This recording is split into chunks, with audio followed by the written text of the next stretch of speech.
Hello, you guys. It's Jalen Martinez, aka the Suburban Grower, and in front of you all today, I have my early Elberta.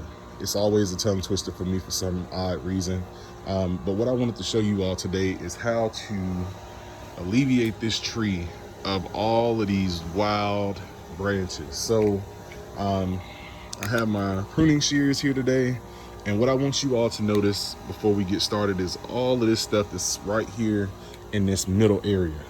A lot of stuff I really should have took the year prior, but I'm telling you guys, once you get peach trees down, as far as pruning, you will always be able to prune any type of tree, and I cannot make that up.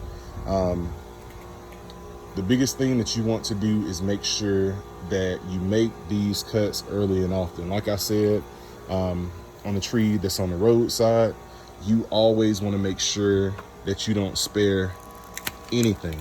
Now, this is going to look gruesome. Everybody is going to tell you different things, but I'm just going to show you how I do it, and the reason why I do it is because it has worked for me. Sometimes, you guys, I know this sounds very basic, and it really is, but sometimes you got to do what works best for you. Thankfully, we got this to go off. Okay, so good. I was thinking I was going to have to go in the house and turn it off. All right, so what we want to do is make sure, look at this. What we want to do is make sure everything is clear out of the center. You want to take care of those branches that are growing back into the center of the tree, because not that it's really an issue in the wintertime because these trees are dormant, but when it does rain here, the last thing you want is water sitting here in this canopy area and creating moisture that can cause mold and other things like that. It could turn it into a breeding ground. Excuse me again, oh Lord, my allergies are killing me right now. But anyway, going ahead and getting this. I should have took this whole thing last spring, but I didn't. So now let me show you my mess up. When you let little things like this go, it really messes up the whole structure. So look, we got here, and this grew straight up. And again, you guys, I'm not trying to take I'm not trying not to shoulder the blame on this. This is me learning in real time. You know, I'm not perfect. As much as I strive to be, I'm not perfect. So let me go ahead and clamp down on that. Goodness gracious, that's a monster. That is a monster. These clips aren't even big enough to go all the way through. Let's rock it a little bit. See? All right, now we got it. Jeez Louise. So, another reason why you don't want to let it go another year is because obviously snips won't be able to go through it, but here's the area. I mean, that's about a ½ inch to an inch around. I mean, you want to go ahead and get that stuff out of there. Again, even though this is my central leader, I don't like the fact that, you know what? Let's see. You know what? This will be the one time I let it slide. But what I'm going to do is take the outside branch because I don't want it to go over my neighbor's fence. So this one right here, I'll take this one back here just for the sake of it not going over their fence. Go ahead and take this. Go ahead and take that one, this one right here, that one. And here's a decision. I'll take this one as well. Here's a decision that you have to make early as well. Now, this is my central leader.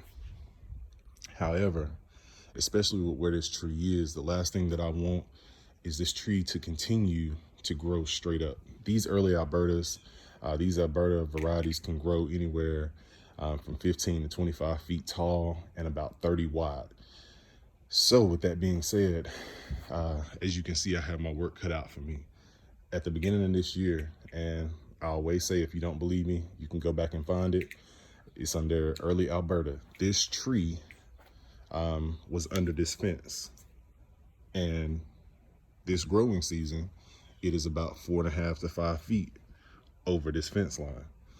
So what you want to do is go ahead and top them off, because if you let them, they will grow as high as the sky. And that's not what we want.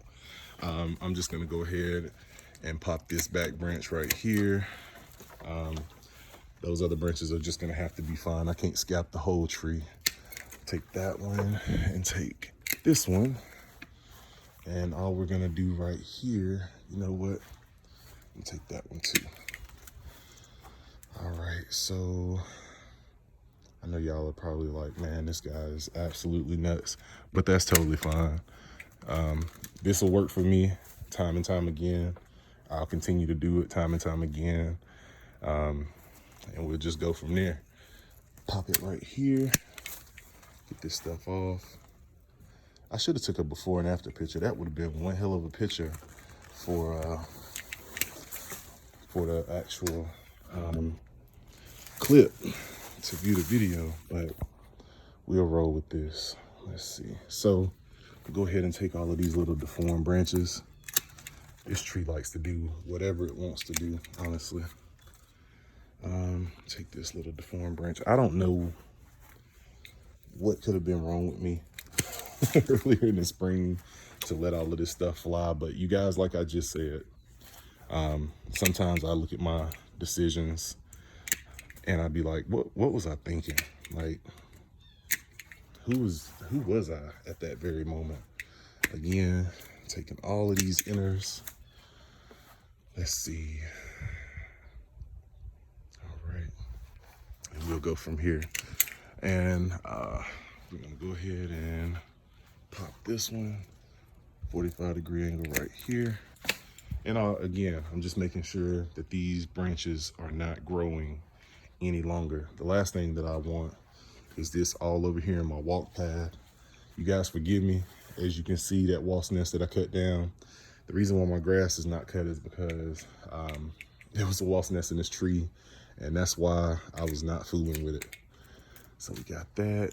I'm gonna go up here. I'm gonna cut this one. And every time you top these branches, like I just said, you make it to where these guys do not grow any longer on that branch. Now they will branch off of them like so and go from wherever the node was that was cut. But this branch in particular will no longer grow in a straight direction. They'll start branching off like that, and that's what you want. Another reason why you want to make sure that you get side branches too is so they don't do this whole dance over here where they start crossing. Take that one. What else? Well, I'm not gonna have no fruiting wood next year. And I think I mean quite literally, because I have scalped this tree. Let's see. Go ahead and take that. Go ahead and take that. And let's see what else. What else?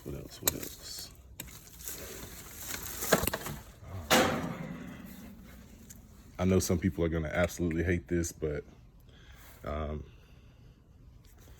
absolutely love it. And at the end of the day, that's kind of where it's gonna be. But it looks very different for sure. So I have pretty much got it into the shape that I wanted it in, especially for my layout. I took a lot along the backside, and like I said, that's just for the fence area. Let's go ahead. Nope, I'm gonna leave that.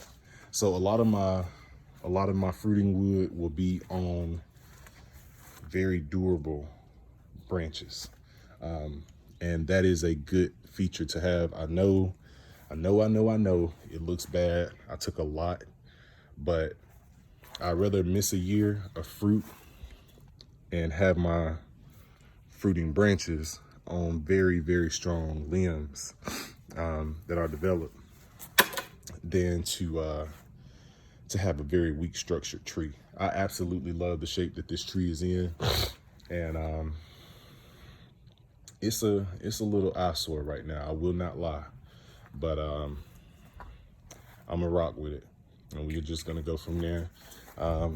This is the last branch that I'm gonna take. Don't like those deformed branches, so we are good to go. We're good to go. We got one lower branch. We got 1, 2, 3, 4, and this is about as open as I could have made it. But yeah, we're gonna go from there. So here she is, new and improved. And all I'm just gonna do is take all of these branches and stuff, put it over here up under this tree, and let the breakdown process begin.